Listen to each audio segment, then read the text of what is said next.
अस्सलामुअलैकुम, welcome to my channel creative tips. आज हमारी डाटा टाइप की क्लास 2 है, जिसमें मैं आपको आगे वाले ऑप्शंस पढ़ाऊंगा like data tools, forecast and then outline. सबसे पहले डाटा टूल्स के बारे में बात करते हैं। इसमें जो सबसे पहला ऑप्शन है वो है टेक्स्ट टू कॉलम्स। अगर आपके पास कोई इस तरह का टेक्स्ट है जो आप कहीं से उठाते हैं या कहीं से कॉपी करके इधर लेकर के आते हैं, तो इस फॉर्मेट में आपका टेक्स्ट यहाँ पे आ जाता है। अगर हम इस टेक्स्ट को पर्टिकुलर कॉलम्स में सेट करना चाह रहे हैं तो किस तरह करेंगे? सिंपल, आप इस टेक्स्ट को इस तरह से सिलेक्ट करेंगे। टेक्स्ट टू कॉलम्स के ऊपर आप जैसे ही क्लिक करेंगे आपके पास यहाँ पे पैनल ओपन होगा।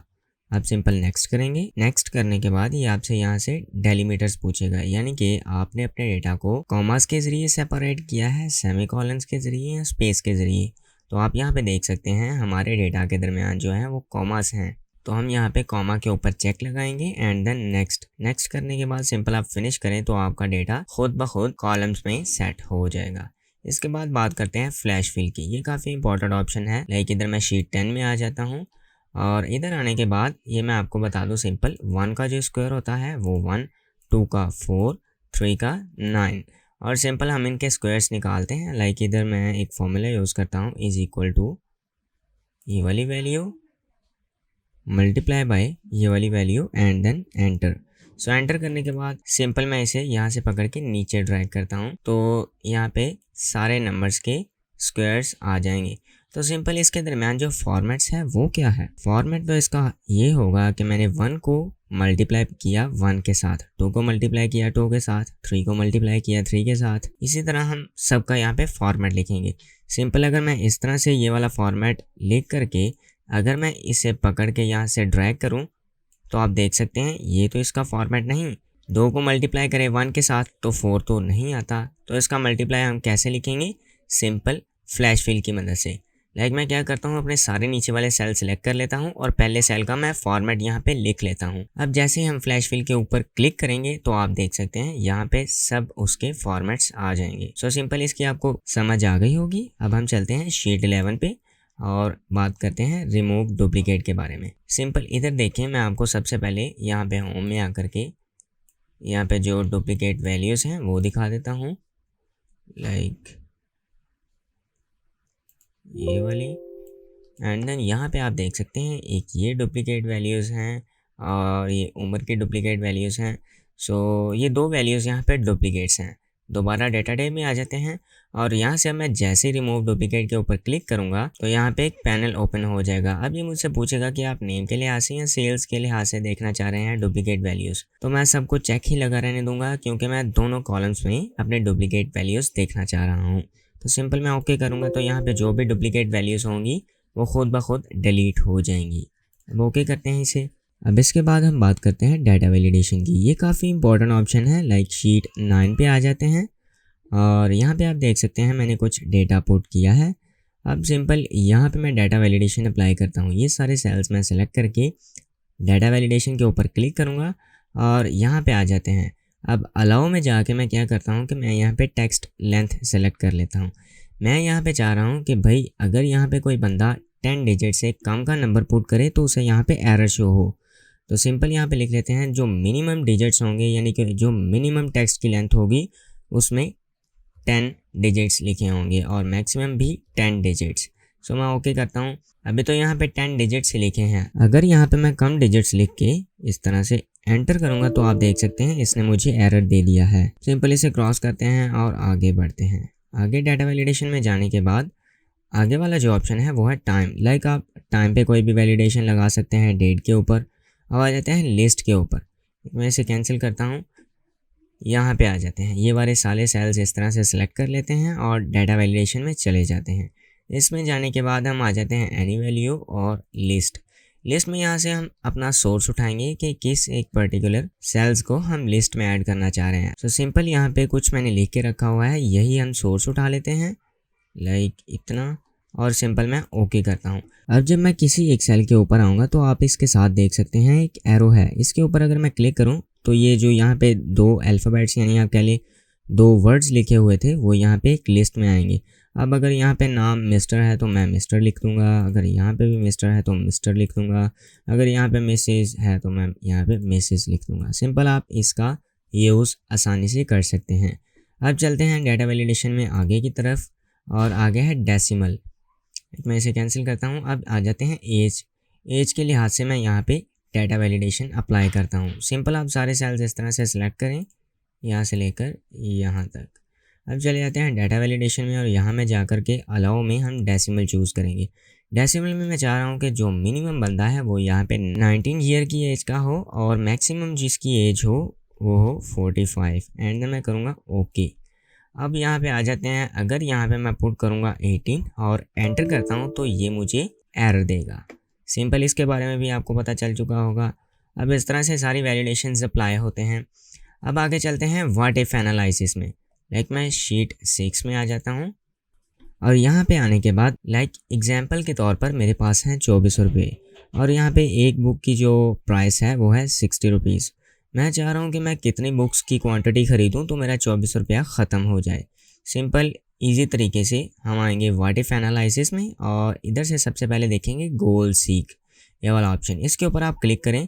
अब यहाँ पे हमसे पूछेगा कि सेट सेल, हम सिंपल इस वाले सेल को यहाँ पे सेट कर लेंगे एंड देन टू वैल्यू, यानी कि हमारे पास कितनी प्राइस है, यानी कितने रुपए हैं, तो हमारे पास 24 रुपये हैं। और बाय चेंजिंग सेल में हम ये वाला सेल पुट करेंगे एंड देन एंटर। और ये आप देख सकते हैं यहाँ पे भी टारगेट वैल्यू 24 रुपये आ चुकी है और करंट वैल्यू भी 24 हो। सिंपल ओके करते हैं। अब ये हमें बताएगा कि आप 40 बुक्स खरीदेंगे तो आपका 24 रुपया ख़त्म हो जाएगा। अब आ जाते हैं शीट 7 में और अगर आप कोई कंपनी ख़रीदना चाह रहे हैं तो उसके 6 माह का रेवेन्यू ये है, तो आप देखना चाह रहे हैं कि उसके 7वें और 8वें माह का रेवेन्यू कम से कम और ज़्यादा से ज़्यादा कहाँ जा सकता है। तो सिंपल डाटा टैब में जाएं और यहाँ में जा कर के फोरकास्ट शीट के ऊपर आप क्लिक करें। यहाँ पे आपके पास एक ग्राफ ओपन होगा, आप सिंपल क्रिएट के बटन पे क्लिक करें तो आप देख सकते हैं यहाँ पे मेरी फोरकास्ट शीट आ चुकी है। मैं सिंपल ये ग्राफ को पकड़ के थोड़ा सा छोटा कर लेता हूँ इस तरह से। और अब आप यहाँ पे देख सकते हैं जो हमारे 7वें माह का रेवेन्यू है वो कम से कम इतना है और ज़्यादा से ज़्यादा इतना हो सकता है। यहाँ पे उसने हमें ग्राफ भी बना के दे दिया है और 8वें माह का जो रेवेन्यू है वो कम से कम यहाँ तक और ज़्यादा से ज़्यादा यहाँ तक जा सकता है। तो सिंपल फोरकास्ट शीट के बारे में आपको पता चल चुका होगा, ये इतने ज़्यादा कॉम्प्लेक्स नहीं है। अब आ जाते हैं शीट 5 के ऊपर और बात करते हैं सिनेरियो मैनेजर के बारे में।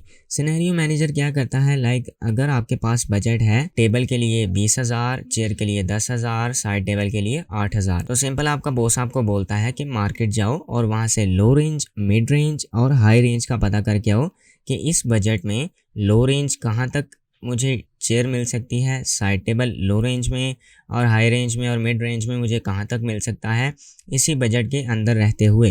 तो सिंपल उसे हम ऐसे ही आके तो नहीं बताएंगे, उसे सिंपल हम एक अच्छी सी रिप्रेजेंटेशन देंगे। सो वो कैसे, सिंपल आप यहाँ पे व्हाट इफ एनालिसिस में आकर के सिनेरियो मैनेजर के ऊपर क्लिक करें और यहाँ पे ऐड करें। ऐड करने के बाद यहाँ पे सबसे पहला जो सिनेरियो नेम है वो मैं दूंगा लो रेंज, यानी कि सबसे पहले हम डिफाइन कर लेते हैं लो रेंज।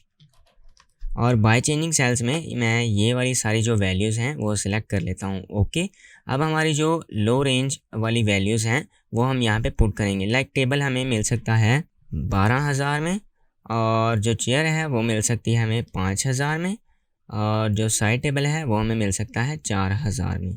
सिंपल इसके बाद आप ओके करें। ओके करने के बाद आप यहाँ पे देख सकते हैं लो रेंज की समरी यहाँ पे ऐड हो चुकी है। अब सिंपल फिर से ऐड करेंगे और यहाँ पे अब मिड रेंज की समरी पुट करेंगे और जो चेंजिंग सेल्स हैं वहाँ पे मैं यही सारी वैल्यूज़ एग्जैक्ट रहने दूंगा। सिंपल आप फिर से ओके करें और अब यहाँ से मिड रेंज में जो हमें टेबल मिल सकता है वो मिल सकता है तकरीबन 17,000 का और जो चेयर मिल सकती है वो हमें मिल सकती है 7,000 और जो साइड टेबल है वो हमें मिल सकता है 5,500 में। अब आप सिंपल फिर से ओके करें, यहाँ पे आपकी मिड रेंज भी आ जाएगी। अब आप फिर से ऐड करें और यहाँ पे हाई रेंज पुट करें।